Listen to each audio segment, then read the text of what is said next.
right, so I said I was gonna show you how to practice that 3/2 rhythm using your whole body. It's not a big thing. It's just this will just be a little quickie. I do want to point out one of the little tricks that I use here. See how I like to take my sheet music or even music that's in books, take it right out of the book. Only do it if it's your own book, right? But yeah. And so if it's a double-sided, if it's printed double-sided, then I make a copy so that I can tape it all in one big long thing. That way you don't have to I mean, even at home, I don't like to flip my own pages. You don't have to have a page turner. If you don't have your song memorized at a venue or whatever, then you don't have to flip pages all the time. This one, I don't have it memorized, so I was going on. But even when I'm learning a song, I like to have them on a sheet like this.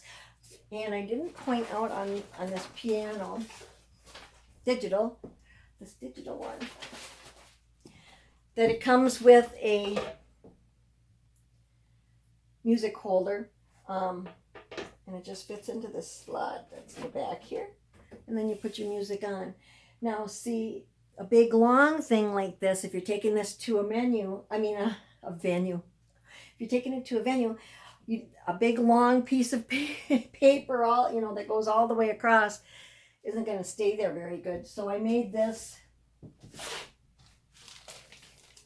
cardboard holder. I put wrapping paper on the back side so people in the audience would see that. And this holds it stiff. Then you can put it up on here. I store it folded. That's why it's funny, a little bit funny. But yeah, then you would clip your music on to this, and it would keep it from flying all over the place. So I fold it and throw it behind the piano. But okay, so there's that. You take this off, put this back. This song, I just put this video of this song up there, so I'm not going to play it again. But I want to talk about the rhythm that's in it. And it's called 3/2 or 2/3 rhythm because you're doing triplets against eighth notes. First, I will also mention, since it's kind of a little explanation video, this is First Arabesque by Claude Debussy, and I got it out of the 20th Century Anthology of Piano Music by Denes Agay, and there's a lot of good stuff in here. There are books, and they're big too. Look at how thick that is. There's a lot of songs in here, and they come from the different periods of time. The Baroque, there's a book for Baroque, a book for classical period, the Romantic period, and the 20th century. This one is the 20th century collection of songs. Love it. But anyway, yeah, also like Claude Debussy, if you like Clair de Lune. Bum bum bum bum bum bum ba da da da da da da. That's also by Claude Debussy. I don't have that one completely learned or memorized like right now, so I can't really play that one. I did have this one like 20 years ago. I played it for my son's wedding, but you'll learn it once, but it doesn't stay. Maybe for other people it stays, but I got to relearn it all over again, basically. Maybe it comes a little quicker the second time of doing it, but let's talk about this 3/2 stuff. I'm going to set this down so that I can do the movements. So, if I can get this to stay good here.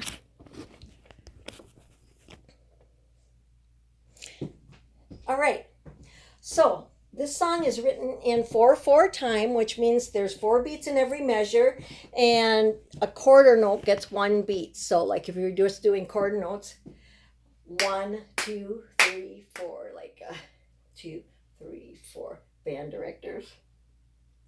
Okay, so that's how the measures are broken up. Triplets go 1, 2, 3, 2, 2, 3, 3, 2, 3, 4, 2, 3, 1, 2, 2, well, like that. Eighth notes would be twice as fast as quarters, so you'd have 1 and 2 and 3 and 4 and 1 and 2 and 3 and 4 and. So what I'm going to do is the eighth notes with my feet. So 1 and 2 and 3 and 4, and I'm going to put the triplets in my hands. 4 and 1.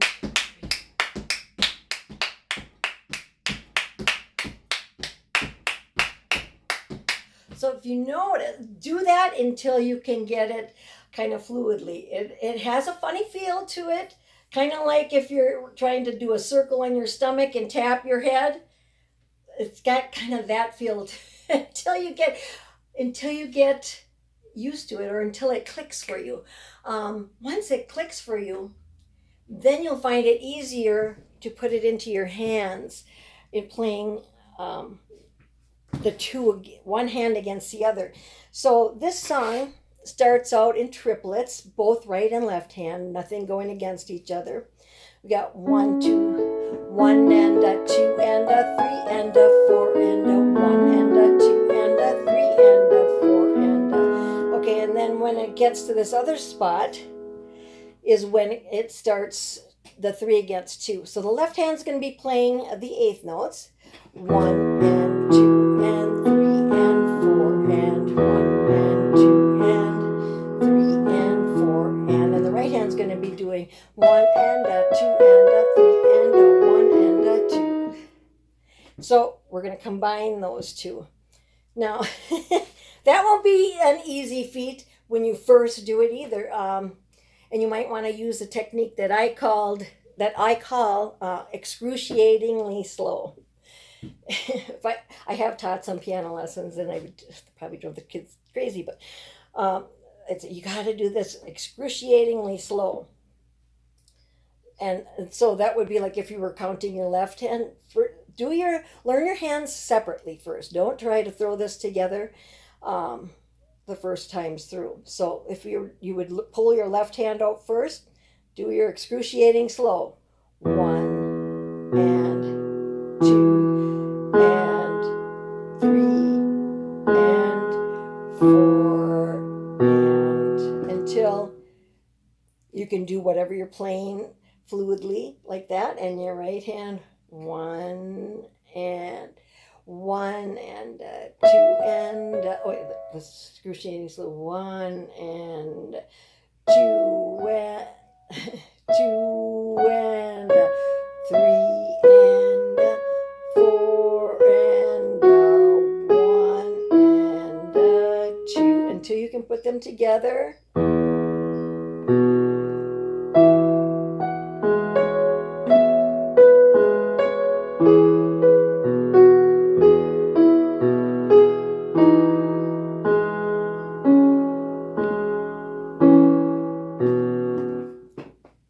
So do your excruciating slow until you can play them together, and then you can increase your speed till you get up to your normal speed. Oh,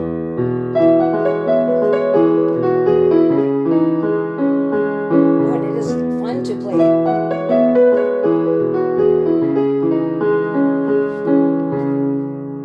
So I'll play the left hand a little louder than the right.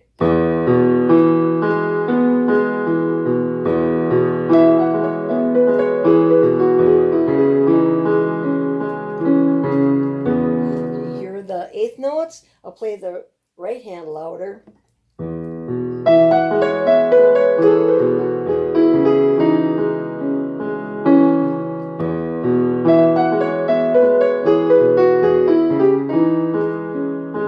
Even a little demonstration, I gotta throw my signature errors in. Okay, so that's how that one works. And you'll find this in various songs, like my other song that I played, the Love Story song. That one is That one, the left hand is playing triplets and the right hand is playing the eighth notes. So this one is. And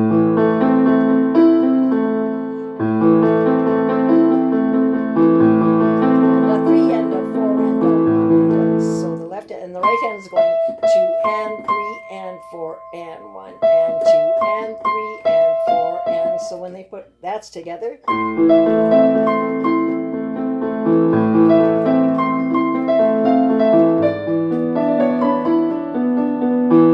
So that's how that song has it, and that song flips it around. That song has them play eighth notes together, both hands. It has maybe, I don't know if there's a section where it has both the triplets together, but I think they're mostly one against unless you go to the eighth notes together. This is where the left hand will play it. Let's see.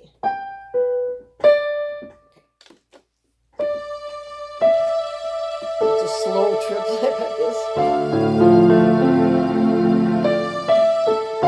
The left hand's going to be playing the eighth notes, not the other way around.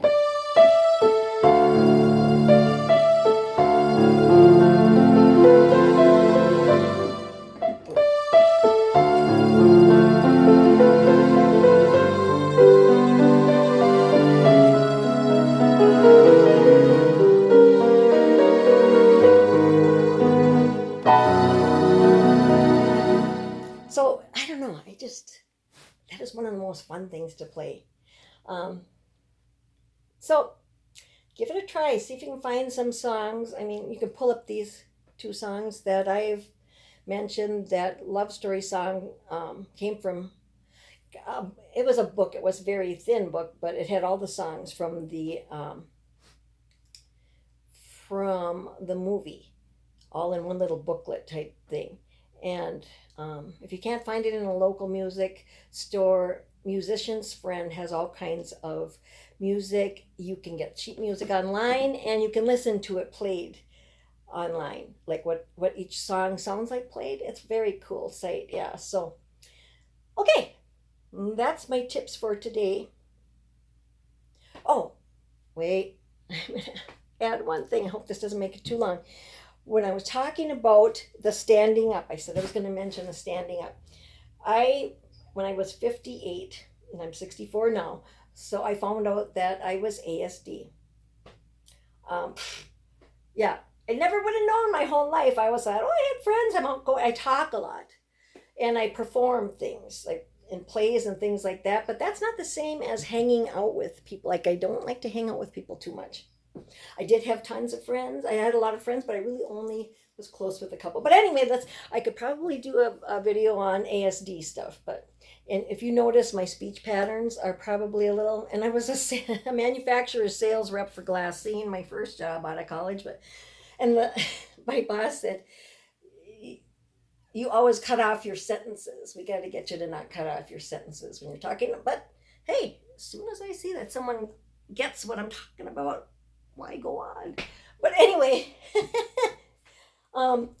so the standing up helps your brain focus. So if you have a child that is ASD and they're taking piano or something, well, if you can get your piano up high enough, like if you have it on a stand, if you have a digital one on a stand, it's kind of hard to stand up and play. Like the keyboard is under here on this acoustic, so it's kind of hard to stand up when you're doing that.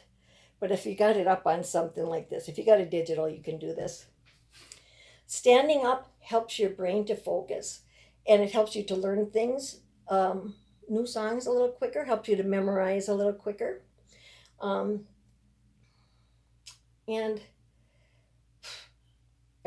maybe I could talk about memorizing. Like once you memorize the whole song, the only bad part with a memorized song is sometimes you can be going along and you're doing things out of motor memory. A lot of things you don't even have to look. Your hands are just doing it in the shapes, and it's motor memory.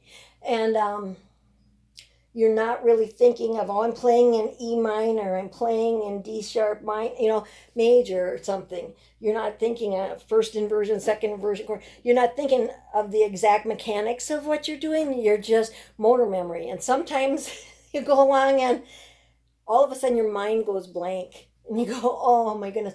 And it can happen for me. Maybe it's just because I'm a little, that way. I don't know. I don't want to say that. Unusual, maybe. But I'll go along and all of a sudden, poof, blank. Where was I?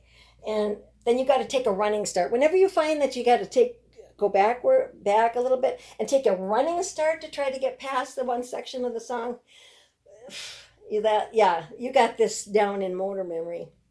The only part, okay, and then about reading, and you got it half memorized, and you get to the part where you don't have it memorized, then you got to quick find, like, where am I on here? So you're going along, and then you got to find on the music where you're at. So yeah, there's various stages. But the one thing to do is to chunk it, to do things in chunk it. Just I'm talking about just doing a couple measures over and over. Do a couple measures, and till you get that memorized, those couple measures memorized. Like right in here,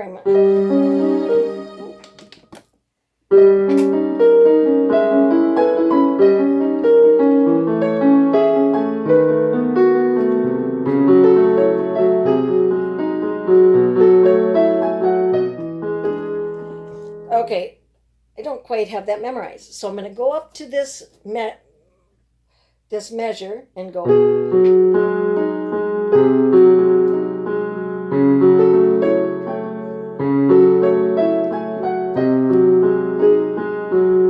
Okay, so, and again, and I'll play it again and again. Okay.